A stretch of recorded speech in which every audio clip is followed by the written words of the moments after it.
அபார கருணாசந்தம் ஞானதம் சாந்தரூபிணம் ஸ்ரீச்சந்திரசேகரகுரும் பிரணமாமி முதான்வகம். ஸ்ரீ குருபியோ நமக.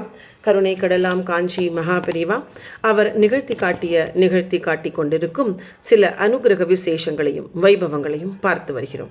அந்த வரிசையில் இன்று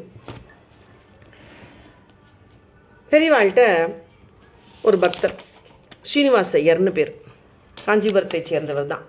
அவர் போய் எனக்கு மந்திரோபதேசம் வேணும், பஞ்சாட்சர ஜபம் உபதேசம் வேணும்னு பெரியவாள்கிட்ட கேட்குறார். பெரியவா சொல்கிறா, உனக்கு அது தானே தேடி வரும். என்ன மாதிரி ஒருவர் வருவர், உனக்கு உபதேசம் பண்ணுவார். அது வரைக்கும் பொறுமையாக இரு. அது வரைக்கும் ஸ்ரீராம ஜெயம் அதை ஜபிச்சுட்டே வா, ஸ்ரீராம ஜெயத்தை ஜபிச்சுட்டே வா அப்படிங்கிறார். பெரியவா சொன்ன மாதிரியே ஸ்ரீராம ஜெயத்தை ஜபிச்சுட்டே இருக்க. அப்படியே 15 நாள் கழிஞ்ச உடனே அவள் வீட்டுக்கு ஒரு அவதூத சுவாமிகள் வர. வந்த உடனே இவா நமஸ்காரம் பண்ணுறா. உடனே எங்கள் ஆற்றுல சாப்பிடுங்கோ, பிக்ஷை பண்ணுங்கோன்னு இவா கேட்டுக்கிறான். பண்ணுறேனே, ஆனால் உங்கள் ஆற்றுல பஞ்சாட்சரி ஜபம் எடுத்துன்னு இருக்கேளா உங்கள் ஆற்றுலங்கிற. இல்லையேன்னு.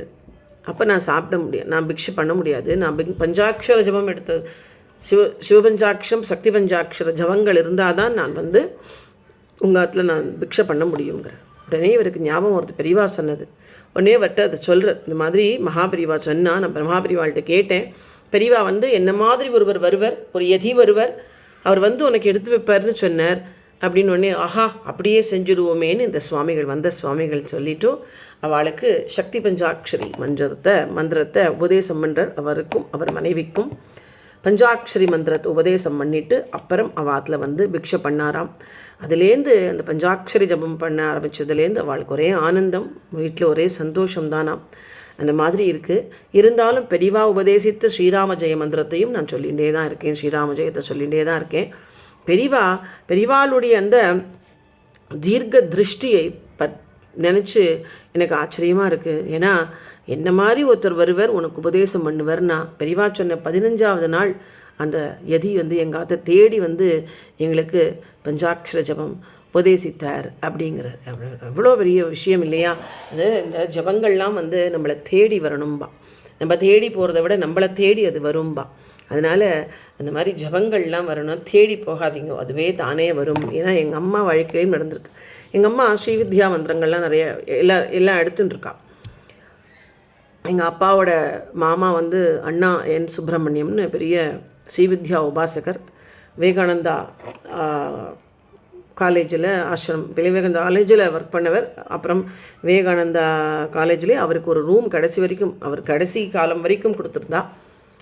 அவர் பெரிய ஒரு மகான்னே சொல்லாமல் அவருக்கு நிறையா சிஷ்யா இருக்கா. எங்கள் அப்பாவுக்கு தாய் மாமா அண்ணா என் சுப்பிரமணியம் அப்படி பேர். அண்ணா அப்படின்னு அன்பால் எல்லாரும் கூப்பிடுவா.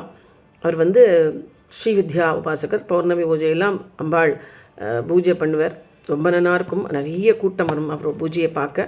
அவர் எங்கள் ஆற்றுல எல்லாருக்குமே இந்த ஜபங்கள்லாம், குழந்தைகள்லேருந்து எல்லாருக்குமே இந்த ஜபங்கள்லாம் எடுத்து வச்சுருப்பார். அட்லீஸ்ட் பாலா திரிபுரசுந்தரி வரைக்கும் எடுத்து வச்சுருவார். எனக்கும் பாலா திரிபுரசுந்தரி ஜபம் ஆயிருக்கு. ஏன்னா எனக்கு காமாட்சி சன்னதியில் அந்த காமாட்சி பூஜை அம்பாளுக்கு பூஜை பண்ணுறவர் எடுத்து வச்சுரு. எனக்கு அண்ணா மாமா எடுத்து வச்சது சூரிய நமஸ்காரம் மகாகணபதி 2 எடுத்து வச்சார். ரொம்ப சின்ன பொண்ணுனால அப்புறமா பாலை இவளுக்கு எடுத்து. எங்கள் அம்மாவுக்கு ஓரளவுக்கு எல்லா மந்திரமும் ஓரளவுக்கு எடுத்து வச்சார். ஷோடசி வரைக்கும் கிடைக்கல. பெரியவாள்கிட்டையும் கேட்டிருக்கா எங்கள் அம்மா. தானே வரும் அப்படின்னு பெரியவா சொன்னான். தானே வரும், தேடி போகாதேன்னா பெரியவா. அது மாதிரி எங்கள் அம்மா தேடி போகலை. தேடின்ட்டு எங்கள் அதுக்கு இதே மாதிரி சன்னியாசி. அவர் டிஎஸ்பியாக இருந்து ரிட்டையர் ஆனவர். எங்கள் ஆற்று வீட்டுக்கார மாமாத்துக்கு தான் அவர் அடிக்கடி வருவார். எங்கள் அம்மா போய் நமஸ்காரம் பண்ணியிருக்கா. உங்கள் ஆற்றுல இன்றைக்கி நான் சாப்பிட போகிறேன்னுட்டார். அம்மா முன்னாடியே அவர் நமஸ்காரம் பண்ணால் தான் ஸ்ரீவித்யா உபாசனையெல்லாம் பண்ணியிருக்கேன்னு அவர் சொல்லியிருக்கா அப்புறம் இருக்கு அம்மா. அதனால் உனக்கு ஷோடசி ஆகிடுத்தோ அப்படின்னு கேட்டிருக்காரு. இன்னும் ஆகலைன்னு உடனே நானே உனக்கு எடுத்து வச்சுட்டு உங்கள் ஆற்றுல நான் சாப்பிட்றேன், உங்கள் ஆற்றுல நான் பிக்ஷை பண்ணுறேன்னு சொல்லி ஷோடசி மந்திரத்தை எங்கள் அப்பாவையும் பக்கத்தில் உட்கார வச்சு 2 பேருமா தம்பதி சமேதராக எங்கள் அம்மாவுக்கு ஷோடசி மந்திரத்தை அந்த சன்னியாசி எடுத்து வச்சுட்டு எங்கள் ஆற்றுல பிக்ஷை பண்ணியிருக்கேன். இதே நடந்திருக்கு பாருங்கன்ற எங்கள் அம்மாவோட வாழ்க்கையிலையும் பெரியவா சொன்ன மாதிரியே தீர்க்க திருஷ்டி பெரியவா. உனக்கு வரும், தானே வரும், வந்து உன்னை தேடி வந்து உனக்கு உபதேசம் பண்ணுவான். இந்த ஷோடசி எல்லாம் தானே வருமா. எப்போ ஸ்ரீவித்யா அந்த மந்திரங்களை நீங்கள் ஜபிக்க அடுத்து அது தானாக தேடி வரும் அப்படின்பா. அது மாதிரி அது தானாக தேடி வந்திருக்கு இவருக்கு. இந்த அனுபவத்தை சொன்னவருக்கும் அப்படி தான் அந்த பஞ்சாட்சரி மந்திரம் வந்து தானாக தேடி வந்து ஒரு யதி வந்து உபதேசம் பண்ணியிருக்கா. அதை பெரியவா முன்னாடி சொல்கிறா, தானாக தேடி வரும், உனக்கு வரும் ஒரு யதி வருவர், உன்னை வந்து என்ன மாதிரி ஒருவர் வருவர், உனக்கு உபதேசம் பண்ணி வைப்பார். அதே மாதிரி தான் ஒரு சன்னியாசி தான் வந்து எங்கள் அம்மாவுக்கு உபதேசம் பண்ணி வச்சா. ஷோடசி வரைக்கும் ஆயிருக்கு எங்கள் அம்மாவுக்கு. இந்த மாதிரி அந்த மந்திரங்கள்லாம் எடுத்துட்டா அதை வந்து ஸ்ரத்தையாக பண்ணணும். பண்ணினாதான் அது அடுத்த மந்திரம் கிடைக்கும், அது சித்தியாகி அடுத்த மந்திரம் கிடைக்கும் அப்படின்னு சொல்கிற வழக்கம் உண்டு.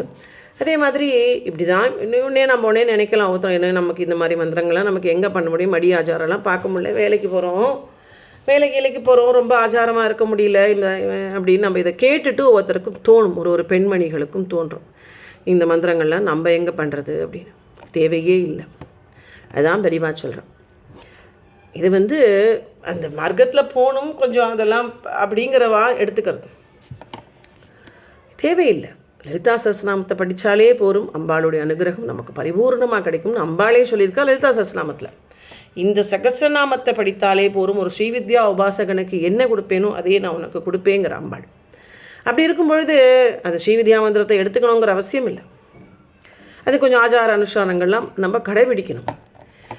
லலிதா சஹஸ்ரநாமத்துக்கு எது கொஞ்சம் குளிச்சுட்டு அம்பாள் முன்னாடி உட்காந்து நம்ம வந்து நமக்கு தெரிஞ்ச விளைவில் அந்த சஹஸ்ரநாமத்தை சொல்லிவிட்டு நம்ம வந்து ஒரு நைவேத்தியம் பண்ணால் அது பரிபூர்ணமாக அம்பாள் சந்தோஷப்பட்டு அனுகிரகம் பண்ணப்படுறான்.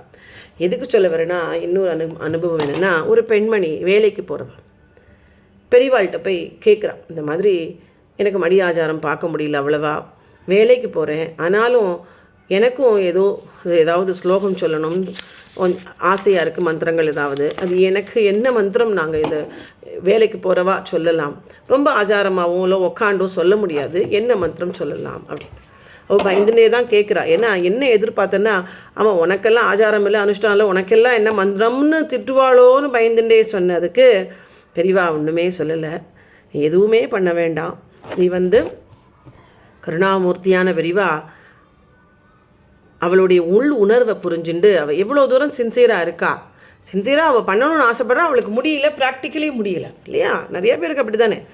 அப்படி இருந்த நீ எதுவுமே பண்ண வேண்டாம், நீ இந்த மந்திரத்தை எப்போதுமே ஜபிச்சுன்று அப்படிங்கிறா. என்ன மந்திரம் அப்படின்னா, ஹரிநாராயண துரித நிவாரண பரமானந்த சதாசிவ சங்கர. இதை சொல்லிகிட்டே போகிறோம், வேறு எந்த மந்திரமும் உனக்கு வேணாம். ஹரிநாராயண துரித நிவாரண பரமானந்த சதாசிவசங்கர இது சொல்லு போகிறோன்னு பெரியவா உபதேசம் பண்ணுறா.